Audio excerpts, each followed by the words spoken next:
Yeah, and I think right now in today's climate, with all the feminism that's going on, this whole movement, I feel two things. One, it's never been harder to be a guy.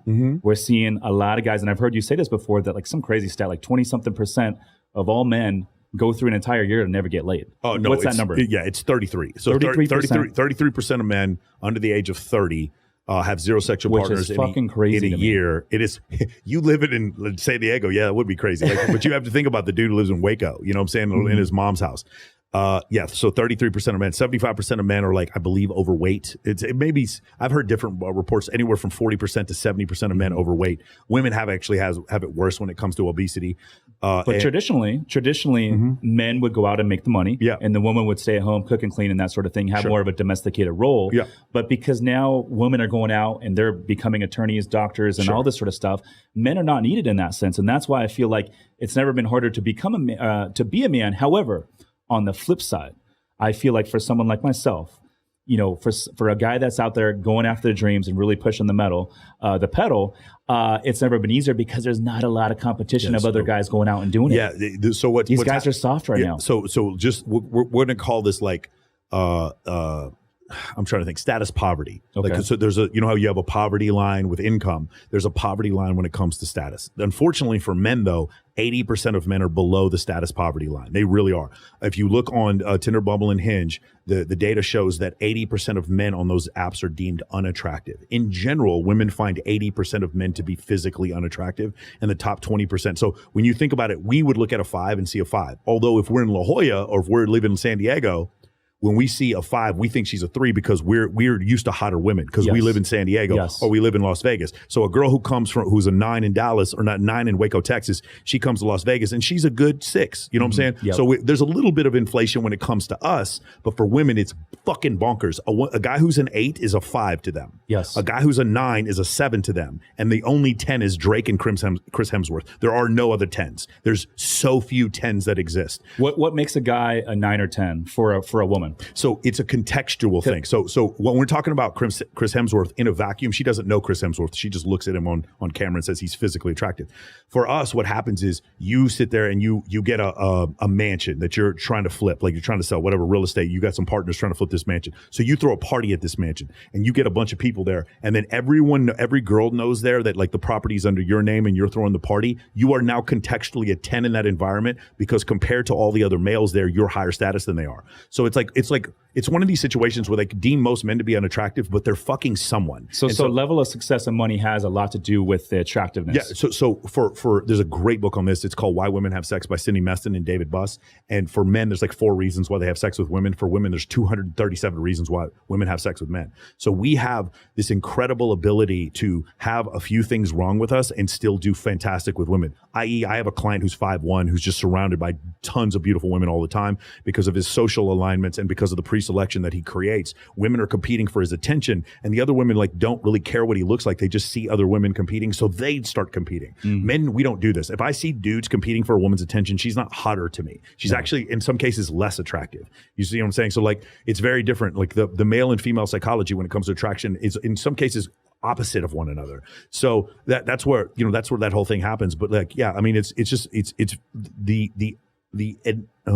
you admitting as a society that we're completely different. That's what people need to do. Are we going to go back to a traditional level? No, things are not going to, the Overton window is not going to swing back to the right where women are all back in the kitchen. But it will swing a little bit, right? I don't know if it ever will. Like, so? To be fair, I think what happens is there's a few group of men who, like me and the guys in my program, we listen to all the stuff that they talk about in the Barbie movie or on The View.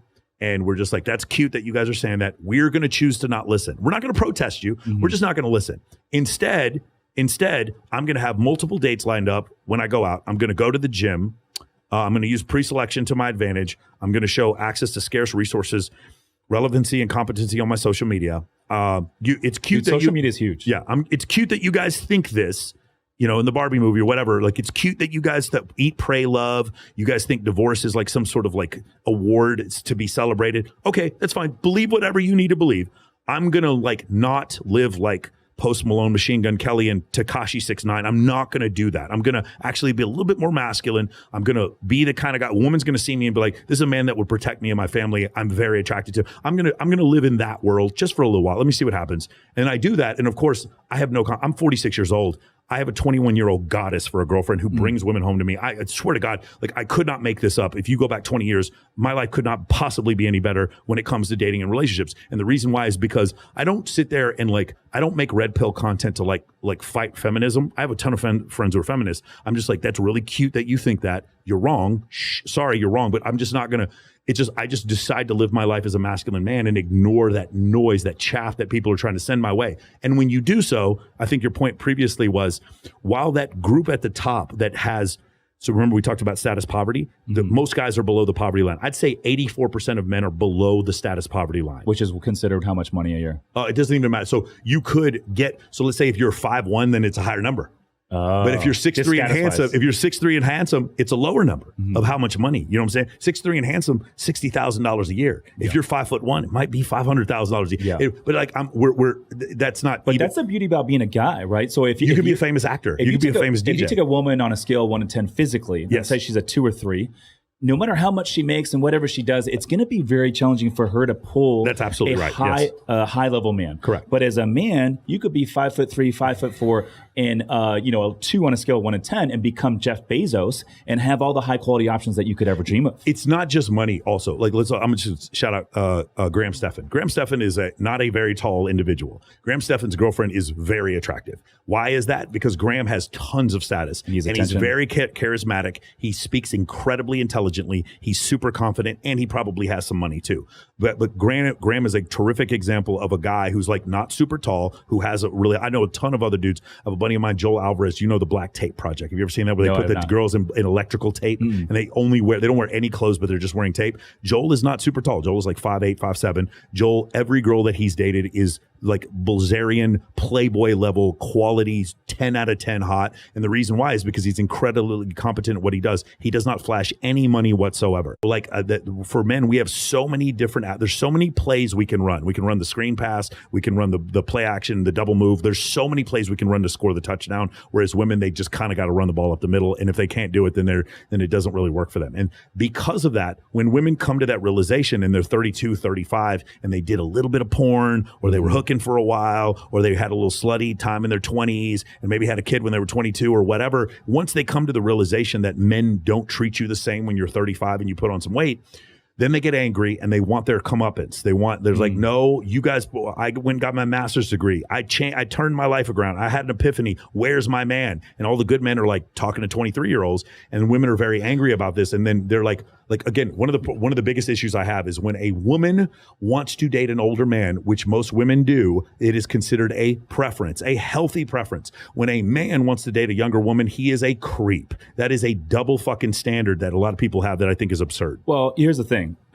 There's no doubt about this. I believe women mature quicker than men. Yes, of right. course. And if you look at where women kind of peak physically, it's a lot younger than men. So, yes. A lot of women peak physically in their 20s. Yeah. And for me, I'm 38. I feel like I am just now figuring things out. I am just now hitting my stride. When I was 31, 32, I had no idea what I was doing. When I was 28, no idea what I was doing. Right. And so you take a woman that's 38, for me, I want to have kids. I want to get married and that sort of thing. So I'm not ready to have kids right now, but in 5 years from now, I want to, right? So for me, I can't go date a girl my age. I have to go date someone that's in their mid-20s. Yes. Because in 5 years, she'll be at that age where she can. If I go date a girl that's 29, 30 right now, 5 years, she's going to be a little bit too old. Yeah. So I have to date down. So it's one of these things that's also happened is where you'll have movie actresses and they'll have a kid at 40.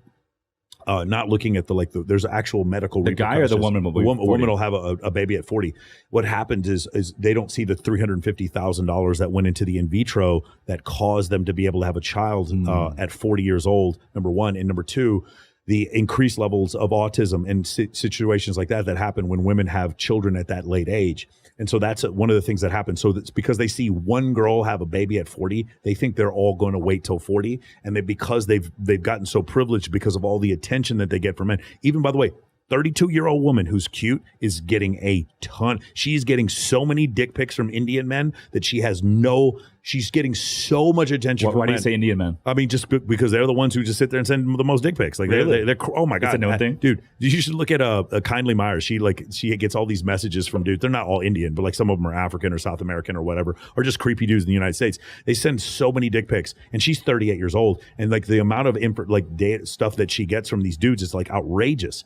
Now, there are exceptions. Obviously, where we live, there's plastic surgery. So you'll see a woman who's 38 who's actually really fucking attractive. But you're right. You're correct. The probability of her maintaining a child through gestation after the age of 40 is like less than 5%. Yeah. You start significantly losing the amount of eggs you have after the age of 35. I mean, 35, it starts going down. It starts going down at 33. But like that's one of the things that happens. And a lot of women don't want to deal with this biological fact. And so because of that happens, they can't blame God or biology or Charles Darwin. So they just blame men for not choosing to date older women. And that's essentially what goes on. And like, there's another study that I love this one. As men increase in status in every society, the age gap between them and their wife increases. In every society. Say that again. So as men increase in the status in their society, this is Yanomamo Indians, the Inuit Indians. This has to do with people in Holland. This has to do with people in Norway, United States, Mexico, all these different places. As men increase in income and status, the difference in age between them and their wife increases as well. Meaning you start seeing the 45-year-olds with the 21-year-olds. But men in general, on average, are dating women about 3 or 4 years younger than them. But the wealthy men at the very top are dating women 20 years because they have the ability to do so. Because they have the choice to be able to do so. And here's the other thing. One of the issues that I had was, like, for instance, the problem that women have with the Leonardo DiCaprio thing where he would leave a woman after she was 25 over and over again. And my question, which was posed by Sterling Cooper very, very concisely, is why don't you blame the fucking women? Like that are consistently dating Leonardo DiCaprio, knowing fully well he's going to break up with you at 25. Why is that? Because they want to date an older man. That is the problem. Like they are choosing to date men of high status, and it's just so crazy to me. Like when men do it, it's creepy, and when women do the exact same thing, it's a preference.